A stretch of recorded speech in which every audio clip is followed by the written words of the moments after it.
Što ako vam kažem da kineska električna vozila dolaze u Ameriku? Zvuči ludo.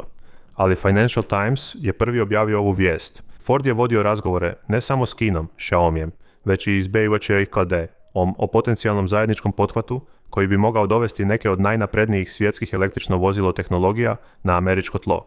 Ford je brzo demantirao tu priču. Xiaomi je također odgovorio, rekavši da čak ni ne prodaje proizvode u Sjevernoj Americi. Ali onda pogledajte ovo.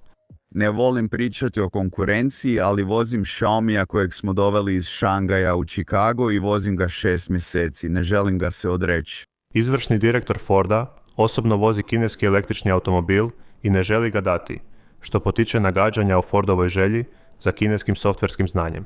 Farley je priznao da su ga kineski električni automobili prosvjetlili. U Kini se automobili razvijaju kao tehnološke platforme, a Huawei i Xiaomi oblikuju budućnost autoindustrije. Ford već licencira tehnologiju baterija od CATL, iako CATL, najvećeg proizvođača baterija za električna vozila. Kongres tvrdi da bi jača partnerstva s Kinom ugrozila sigurnost Sjedinjene Američke Države, dok Trump javno podržava kineske tvrtke koje otvaraju tvornice i zapošljavaju Amerikance.